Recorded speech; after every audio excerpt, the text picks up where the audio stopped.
Rauta's Classic Reviews. This time it's one of my absolute favorite bands ever, Slayer. Now the reason for this particular release here as a classic review is quite evident. That is, when I did my Slayer ranking, as also known as the worst best video, I left out this particular release because it's not a studio album. Not exactly official live release either, even though the name kind of implies so, because this goes between. As it is, it's called so-called Studio Live, even though the name is indeed a live Undead.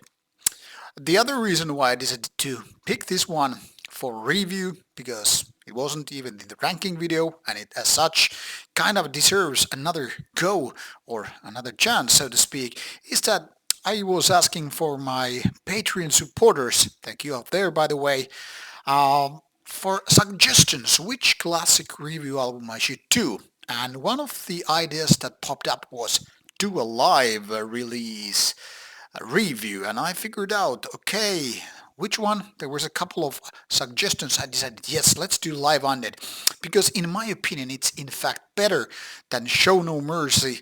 I know it's blasphemy to some people, very heretic comment, but that's how I feel about it. So Live Undead, coming out as early as 1984, almost 40 years ago, is an interesting release because, first of all, technically speaking, it's much like Show No Mercy revisited, even though the track list is a little bit different. However, mostly the same. But before we go to the actual review, there's an anecdote I want to share with you. This is something that I've mentioned probably on some Rauta streams, or at least Rauta's Discord, where I keep telling anecdotes as I remember. It was probably late 90s when Lauri of Satanic Warmaster was still in Horna as Nazgul, the vocalist, and he asked me for a show for the show as a co-vocalist for Slayer cover song, and it was Black Magic, the opening track here, also featured on Show No Mercy.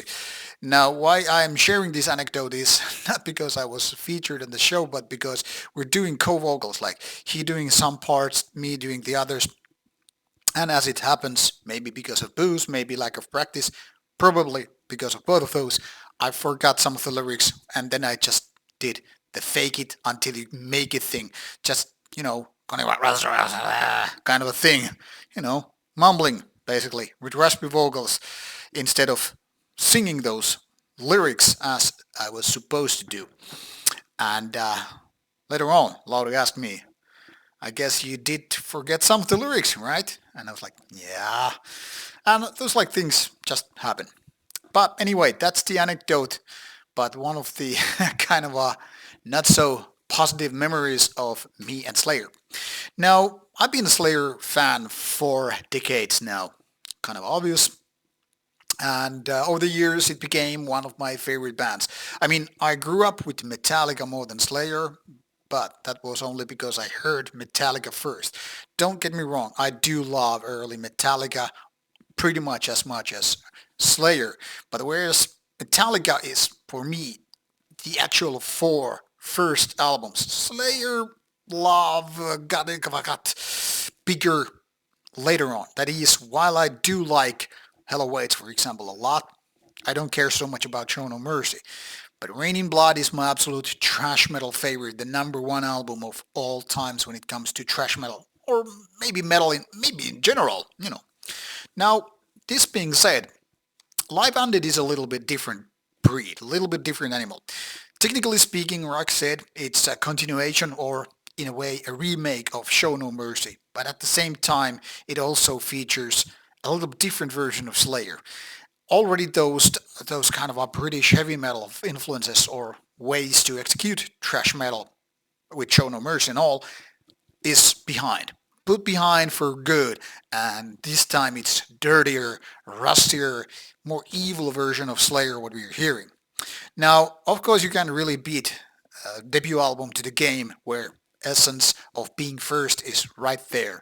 And in that respect, of course, Show No Mercy wins. I mean, that's how these songs were showcased for the first time. And Live Undead is indeed kind of a remake in that sense.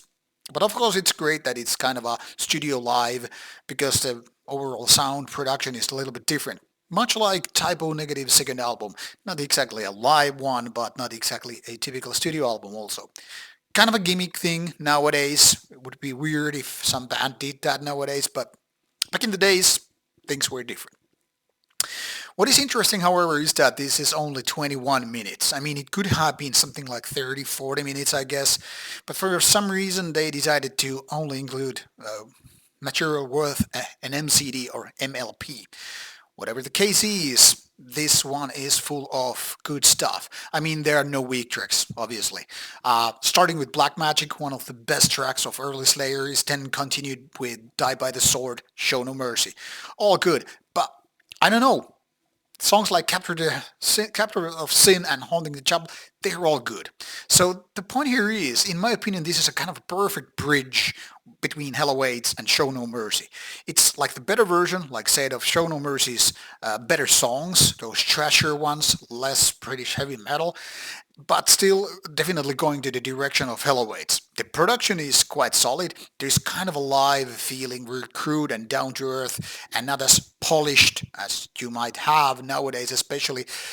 But it's also kind of a capturing the live essence. While said, that being said, that is, it's not a real live recording.